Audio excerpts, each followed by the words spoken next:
on. Hello, you guys, and go ahead. Welcome to the Women's Cave. I mean, we're actually in the cave today, y'all. This is fabulous. We have been doctor's appointments. My dad's Florida, been ill. Chicago. Oh yeah, Jade's dad got real ill. He just passed out like twice in 10 days. It was, I've been like, okay. So, life has been happening. But whatever, we're here. We're back. Did we just overshare? We did. Way to go, overshare. Really? You have to be happy about the overshare. Happy about the overshare. I want to take some of that back. So our life is wonderful and nothing goes wrong. Absolutely. None of that stuff happened at all. You can believe that. You can believe wait, all of it happened. It all did. You can believe the Snow White ribbon and the smile. Snow White ribbon. Yes. No. Okay. No. Whatever. I did that wrong. No. I'm back. Who ate the apple? It wasn't Cinderella, right? No. It was no. Anyway. Okay. Never mind. I'm Jade. And I will know that. Well, yes. High five that. Yes. You have to. Yes. And we wrote some books. We wrote some the And I Thought It series that you can check out at www.andwethought.com. I'm just tired today, y'all. And there it is. And, all right. At least two of them, for crying out loud. Oh, and these will be audiobooks. One is already audiobook, and the other one will be one soon. And then we did the 25 hottest indie artists in the Advocate magazine 2019, and you can check that out. And also, this is a crappy one from 2018. Well, we tried. This is what I'll try. Yeah, this is the first. Good job for us. And you can check out the new one that's going to be coming out in March of 2020. And you can check out everything your ladies are doing at www.andwethought.com. Winona, I have no time for you today. Yes, you do. And shenanigans. Yes, you do. I have no time for it. Winona, we have people in the cave that want to talk. So, thank you. Do you want to talk yet? I'm enjoying this. Oh, my goodness. I can't take it. Don't not encourage her. Now she's doing a crazy dance. See, this is why the inverse of the Cabotrek. Right. This is why you don't go to the club with Winona. You don't do it. You know that people think she's drunk, and no, that's just how she dances. I feel like I should be. But the reason I raised my hand was because, one, I had a book that came out that was Foreign Coffee, and that's important. That's important. Yes, please, you guys. And then two, the Inspirational Women in Literature. And gals. You said guys and gals. Guys and gals. Yes, guys and gals. Yes. Please be about that life. But if you're cuter than me, you don't have to buy it. I'm joking. Anyway, moving on. The second thing was the Inspirational Women in Literature, Media, and Journalism Awards are coming up on March 21st, 2020. Please buy a ticket and support.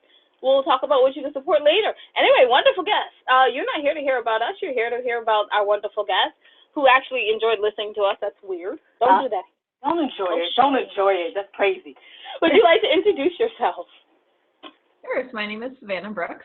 I work as a literary agent for the Jennifer D. Kayara Literary Agency, among other things. And I am thrilled that you invited me to be on your show.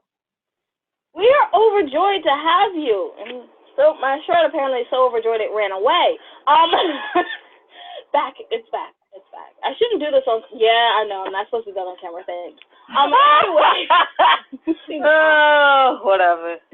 What's it like to be a literary agent? Because all us authors want to know. First of all, we want to know how to get one, but I want to know what it's like to be one.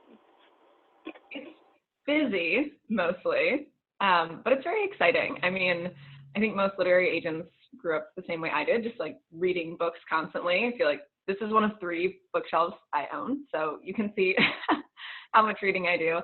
And then it's just what you do for your job. You get queries from people, and that's very exciting when you come across something that you're really thrilled about, and you just get to request their manuscript and read it and like call it your day job. So I represent mostly kidlit, so YA, young adult, and middle grade, and that's just what I do all day is edit my clients' work and read potential client work and talk to editors who are just as thrilled about kidlit as I am.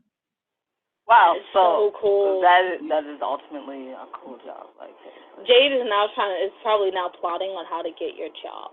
I'm not plotting. Your job. I am not plotting on how to be a literary agent. I don't think I have what it takes. What does it take? Usually coming up through some sort of English-related track. I went to Virginia Tech and I got my undergraduate degree in marketing, and then I got my master's of fine arts in creative writing from Hamline University, which is a small private liberal arts school here in St. Paul, Minnesota. And that combination works really well. Obviously, being a literary agent is a sales job as much as we don't really like to consider it that.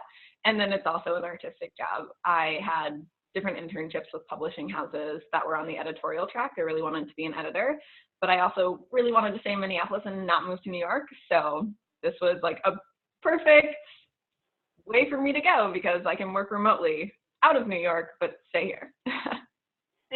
See, I don't have what it takes. Why? Oh, I would never have a creative writing degree. I'm too dyslexic for that. Oh, that's true. Okay. Now that we know that Jay's not stealing your job. No, okay. So, okay, you get to work remotely. I do. That's exciting. So how do you enjoy that commute? I mean, it's great. Like, I wake up upstairs, I walk downstairs, I sit at my desk, make some tea. Yes, I love that commute. Snow falling outside. Okay, wait, first of all, I thought you were going to ask something harder. Oh, my bad. Listen, my brain is gone. I have had to deal with, emergencies for the last 2 weeks of my life. Okay, so I'm going to ask something a little harder. Okay. If my brain can remember it. Oh, my word. See? Oh, how do you stay motivated? Because working at home, we work from home because, 13 books in 2 years, we work from home, obviously. Yeah. So, how do you stay motivated? So being a literary agent is like my primary job, but I also work as a karate instructor and a boxing instructor, and I work part-time at the Loft Literary Center, which is like the Twin Cities kind of premier literary institution. So I work part-time in marketing for them. And so I do get to leave the house, which is important because otherwise, yeah, I would just cease to exist in the public world probably. You get real accustomed to your pajamas and your slippers, and you're like, wait, you're saying I have to put on makeup? Are you sure? Yeah, exactly. Okay, no, this is our first year where we actually are doing that now. We're like, makeup? What is that? Outside? No. I had to try 4 maybe different shades of lipstick to figure out something that didn't clash really horribly with what I was wearing because I just never put it on. And I have, I don't know, maybe 10 shades of lipstick that just sit in my drawer. Yeah, absolutely. So beautiful. The manuscripts do not care what color lipstick you have on. That's true.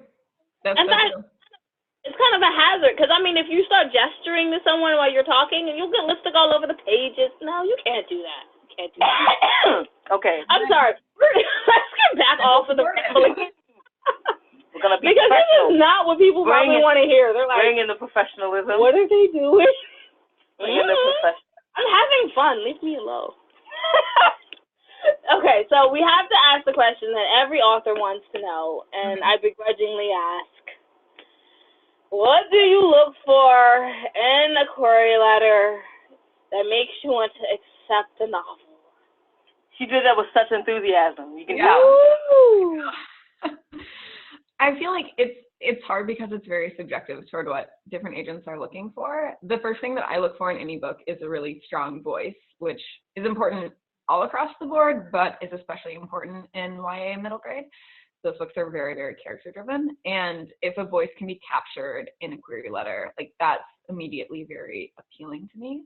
I also ask in my query form for people to tell me about the next books that they're thinking about writing, because if I'm really interested in those too, then that shows a really positive progression of this author's career, hopefully that they would be working with me for.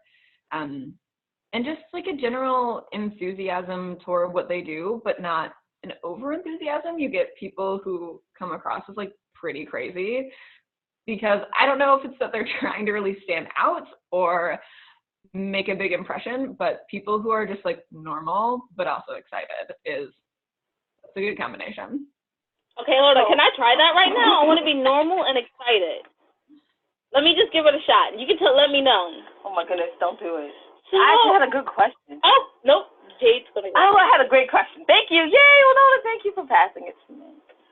How do you feel that your marketing background has helped you as a literary agent and your clients? What? Yes. Bam! My brain started working. It's amazing. One of the parts of agenting that a lot of my agent friends really hate is writing like the pitch letters to editors, because authors write pitch letters to us, but then we write them for editors.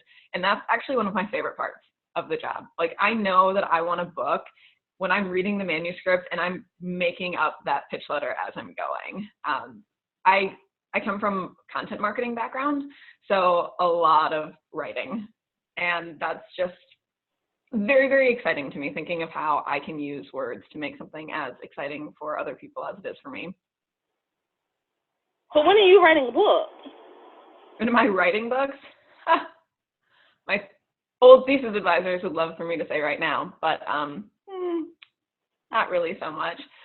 I do my own writing maybe once every couple of months. I really like writing. I got my degree focused in creative nonfiction, but I also write like young adult fiction. And I like it, and it's very fun, but I'm actually a lot more passionate about helping other people get their writing out in the world. There is a sense of agency on my part too, because I'm the one who's deciding who I get to work with. And if a story really resonates with me, it's very exciting for me to say, like, I think this is really important work. I think this is an important voice and an important message, and I'm going to help you get that out there to all the readers who really need to see it. That is so amazing. Okay, silly question. Any chance that you would want to write a pitch letter for me to yourself? Because you know what you're looking for. I mean, if you want to write like a young adult book about two really self-motivated women, well, I suppose young women at that point, who are like, we're going to start our own show, I'd be there for it. Yeah. No. I was about to be annoying, and I was like, nah, I'm going to pass it. No, I do have a middle grade book, and no, I'm not pitching it to you. It's already sat at a publisher. Mm-hmm. Yeah, no. Anyway. She's like, I don't think I could come up with some, like. No, not for us. A story based on, girl, that would be too. For us? That would be crazy. I can't do it. As for young people? Oh, I'm too old to think that. I was watching a comedian, and they were like, you know how old school fairy tales used to start off, and they were like, I know at some point some people were like, yeah, no, you can't read this to kids, and they were probably like, what do you mean you can't read that to a kid? Like, not even in this city? No, not in that city. That would be our book. No. Anyway, so if you have advice to people who want to become literary agents, who are looking at English and business, because that's literally what you guys do, that nice integration section, what would you tell them?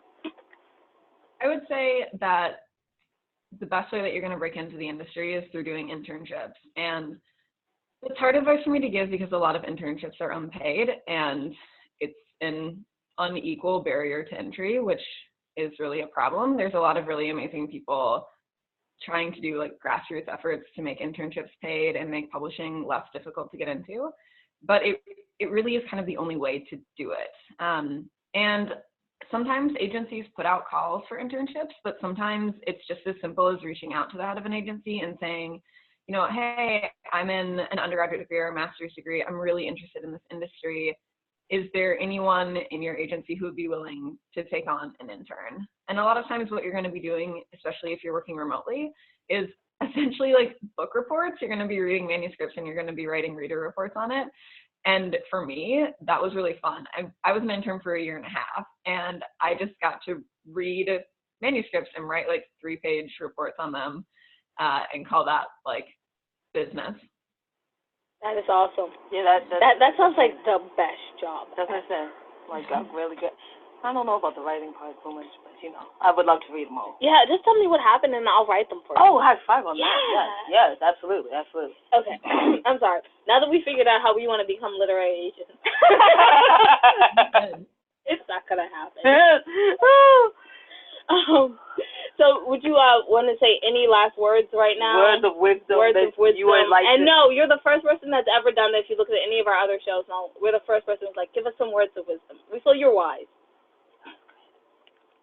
I have words for wisdom for authors, especially at the end of the year. I mean, the end of the year is really hard for authors because you've just had NaNoWriMo, so you've just like written 50,000 words in 1 month, which to me is unbelievably cool and impressive.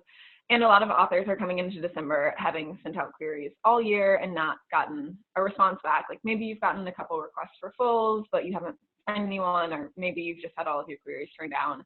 And that's really hard. But on average, I mean, people are querying for a year or 2 years, and that's perfectly normal. And you see on Twitter all of these people who are like, oh my God, I sent out my query, like my first query 3 weeks ago, and I already got a request for a full.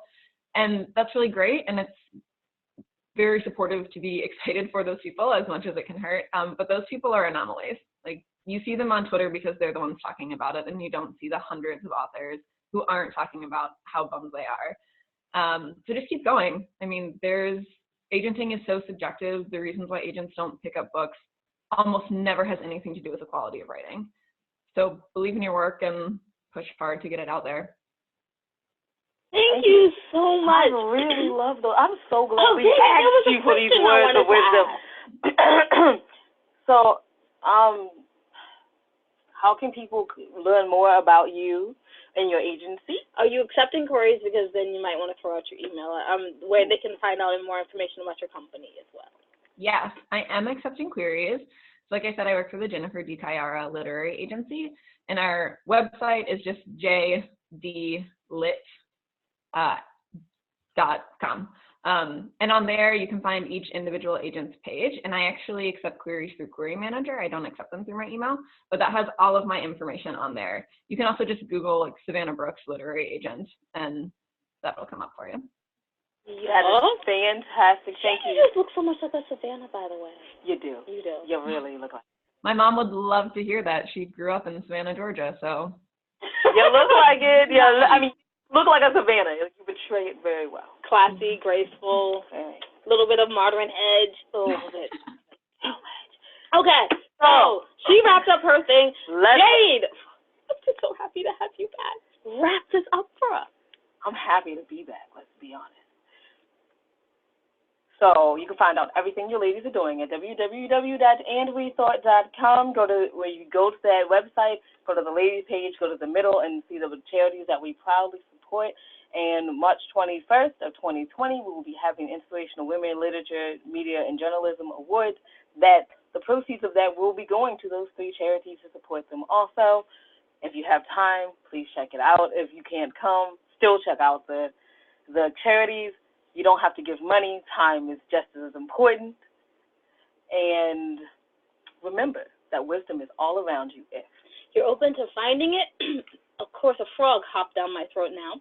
If you're open to finding it and accepting it. So peace and love, you guys, from Winona, who did have her nails done on Monday. At some point. Yeah, it was fun. And Jade, bye-bye. And we...